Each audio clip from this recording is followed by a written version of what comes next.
सी मैं जब भी कोई बड़ी मूवी का ट्रेलर, छोटी मूवी का ट्रेलर, इवन मार्वल की मूवी का ट्रेलर देखता हूँ ना, मार्वल की बात बाद में करते हैं, तो कोई एक्सपेक्टेशंस नहीं रखता हूँ। अभी आजकल क्या वो लोग एक्सपेक्टेशंस रख लेते हैं, फिर बाहर आके गाली देते हैं मूवी को। मार्वल में थोड़ा रहता है क्योंकि आगे का बिल्डअप होना रहता है। अभी विशाल फूरिया की मूवीज़ पे मैंने एक वीडियो बना था रिसेंटली। मैं लास्ट में आउट्रो में इसका लिंक दे दूंगा, आप ज़रूर चेकआउट करना उसको। माँ मूवी देख के आया हूँ मैं आज। और स्टोरी इस तरह से है कि वेस्ट बंगाल में चंद्रपुर करके एक गांव है, जहाँ पे इंद्रनील सेनगुप्ता का जो कैरेक्टर है वो और काजोल वो उधर से भाग जाते हैं। मैं ऐसे ही बताऊंगा जैसे आपको पता ही ना चले, क्योंकि स्पॉइलर फ्री रिव्यू है। उनको बाद में जाके बेटी होती है, लेकिन अगर हम पास्ट की लाइफ देखें तो हमें पता चलता है कि उस गांव में एक दैत्य है। वहाँ पे दैत्य बोलते हैं, वो अलग बात है। तो उधर एक दैत्य है, वो एक कहते हैं कि लड़कियों को उठा के लेके जाता है और उनकी बलि चाहता है। तो उसके ऊपर से फिर काजोल और वो लोग उधर से शिफ्ट हो जाते हैं। उसके बाद एक ऐसा सडन ट्विस्ट आता है जिसकी वजह से उनको वापस चंद्रपुर जाना पड़ता है। तो वो क्या होता है और उसमें रोनित रॉय, दिव्येंदु, यानिया भारद्वाज, इन सब का कैसे काम आता है वो आप देखेंगे तब आपको पता चलेगा। अब मैंने इनकी फिल्मोग्राफी की 2 फिल्में देखी है, छोरी छोरी टू। लपा छपी एक तरीके से बोले तो मराठी, लेकिन वो रीमेक थी, इसमें ही इन्होंने कन्वर्ट किया था। उसके बाद माँ देखी, जहाँ पे मैं हमेशा कहता हूँ कि ये हॉरर ऐसा इतना बढ़िया बिल्डअप करते हैं, तब तक सब कुछ सुपर नेचुरल ही रहता है, हॉरर कम होता है। जहाँ पे इस बार उनको बहुत बढ़िया बजट मिल गया ऐसा लगता है। और ओवरऑल फिल्म की बात करें तो मुझे पर्सनली कहते हैं इम्प्रेसिव लगी। इम्प्रेसिव, जहाँ पे कहते हैं ना कि इस बार इन्होंने माइथोलॉजिकल थ्रिलर बनाया लेकिन हॉरर का थोड़ा तड़का डाला हुआ है। कैसे थोड़ा सा ऐसे मसाला डालते वैसा थोड़ा मसाला डाला हुआ है। भाई माइथोलॉजी में इन्होंने रक्त बीज और काली माँ का जिस तरह से रेफरेंस लिया है, आज के जमाने में वो रक्त बीज कैसा दिखता है, क्या करता है और विलन कौन है इसमें, वो आप देखेंगे तब आपको पता चलेगा। लेकिन वापस में वही चीज की जो विशाल फूरिया द डायरेक्टर की मैंने तारीफ की थी, मेकिंग स्टोरी यूनिक है, स्टोरी नहीं है इसमें इस बार। आप कुछ लोगों को ऐसा लग सकता है, आई वोंट कंप्लेन इट, क्योंकि छोरी छोरी टू की कहीं ना कहीं आप देखें तो माँ बेटी वाली चीजें हैं, चलता है उतना तो। लेकिन उसके अलावा पूरी अगर आप देखें तो यूनिक स्टोरी है, जहाँ पे काजोल का कैरेक्टर हो, रोनित बोस रॉय का कैरेक्टर हो, यानिया भारद्वाज हो, इंद्रनील सेन गुप्ता हो, या फिर वो जो पुलिस अफसर है उनका कैरेक्टर हो, सब ने अपने हिसाब से बहुत बढ़िया काम किया है। जहाँ पे मैं बात करना चाहूंगा इसके सुपरनेचुरल और जंप स्केयर्स की, बहुत रेयर जंप स्केयर, लेकिन एक दो जंप स्केयर्स ऐसे हैं जो ट्रेलर में ही दिखाए गए थे, तो वो तो चलो ठीक है। लेकिन 2 अनएक्सपेक्टेड भी है, जहाँ पे सुपर नेचुरल एलिमेंट्स बहुत बढ़िया तरीके से ऐड किए हैं इसमें। और प्लस मैं ये भी कहूंगा वीएफएक्स फिल्म का बहुत बढ़िया है, जहाँ पे मैंने छोरी 2 में भी यही कहा था कि वीएफएक्स उस फिल्म का बहुत बढ़िया था।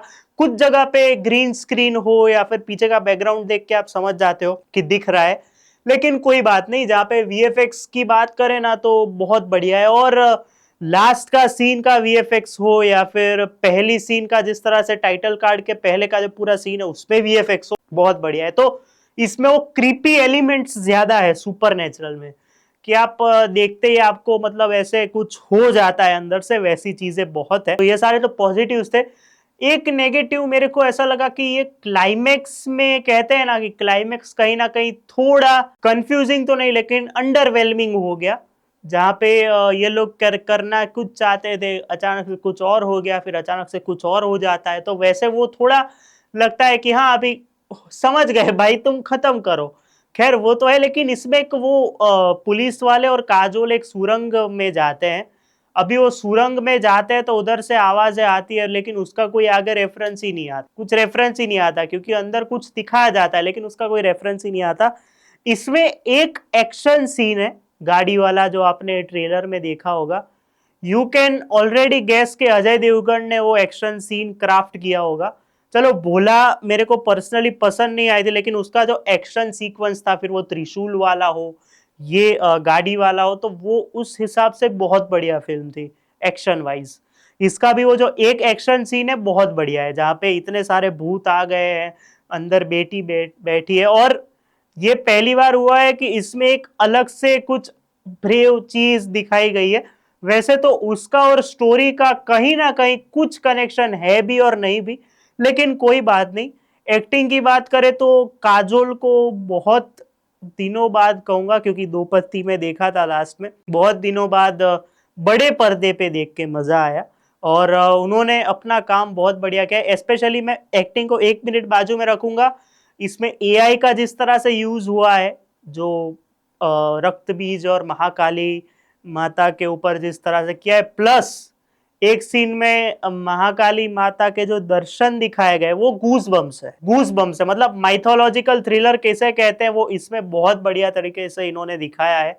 तो वापस आते हैं, काजोल ने क्लाइमेक्स में बहुत बढ़िया काम किया है, प्लस वो जिस तरह से हॉरर और थ्रिलर को जिस तरह से इसमें समझी है, जो दो पत्ती में मैंने बोला था कि थोड़ा ऊपर से गया था, लेकिन इस पे जिस तरह से वो असाइनमेंट समझी है और बहुत बढ़िया तरीके से इन्होंने डिलीवर किया है, जहां पे इंद्रनील सेन गुप्ता का काम छोटा सा है लेकिन अच्छा है। सेम गोज फॉर काजोल की जो बेटी बनी है, आई थिंक खेरिन शर्मा नाम है उनका, उनका काम नोटिसेबल है, मतलब एकदम बॉन्डिंग दोनों की दिख के आती है सामने, दिखती है कि हाँ माँ बेटी के अंदर बहुत अच्छा रिश्ता है। फिर वो जब हवेली में जाते हैं वो भी बहुत बढ़िया है। इवन उधर जो विकास जी और उनकी जो वाइफ है और उनकी बेटी दीपिका जो है, उनका काम भी बहुत बढ़िया है। दिव्येंदु सरप्राइजिंगली आते हैं और सरप्राइजिंगली चले भी जाते हैं, मतलब ठीक ठाक काम है। लेकिन जिसने इस शो को स्टील कर लिया है रोनित रॉय, मतलब मैंने छोरी में बोला था, छोरी के टॉकिंग अबाउट में, रोनित रॉय को मैं कब से एक बंगाली कैरेक्टर करने के लिए देखना चाहता था, और वो कहते हैं ना कि आप he has delivered one of his best performances. मतलब आप देखे इतना मतलब भोले बनते हैं कि अरे क्या हो गया, हाँ ऐसे करके जिस तरह से बात करते हैं, प्लस आधा टाइम बंगाली में ही बात करते हैं, आधा टाइम जिस तरह से वो कहते हैं ना, उनको क्या कहते हैं, काजोल को बहू माँ कह के बुलाते हैं, जिस तरह से उनसे बात करते हैं, तो उनका कैरेक्टर सपोर्टिंग भी बहुत बढ़िया है। और कहते हैं ना कि आपको एक कहते हैं किसी उनकी प्रेजेंस फेल्ट होती है, मैं इतना ही कहूंगा। जहाँ पे जो यहाँ पे विलन दिखाए गए हैं उसका जब इंट्रोडक्शन होता है ना, वैसे तो ट्रेलर में मैंने देख लिया था कि, और पोस्टर पे से भी पता चल गया था कि विलन कौन होने वाला है, और जब उसका इंट्रोडक्शन होता है ना, जिस तरह से एक राक्षस क्रिएट किया है, मतलब वेन्स से पूरे सारे पेड़ के पत्ते और पेड़ की वो डालियां निकल रही है, जिस तरह से वो वीएफएक्स है, इंट्रोडक्शन उस राक्षस का बहुत बढ़िया है, और वो क्रीपीनेस और सब कुछ फील होता है वहां पे। मैं एक चीज कहूंगा कि वीएफएक्स ये जो पूरा मुंजिया टाइप के लेवल का नहीं है, लेकिन इसका वीएफएक्स अच्छा है, मैं ऐसा कहना चाहूंगा। तो वो राक्षस का काम भी बहुत बढ़िया है, और जो एक सिंपली आउटस्टैंडिंग मूवमेंट जो वो महाकाली का जब दर्शन होता है, फिर आरती होती है, उसमें भी महाकाली के वापस दर्शन होते हैं, तो वो बहुत बढ़िया, वो गूज बम्स है जैसे कि मैंने बोला।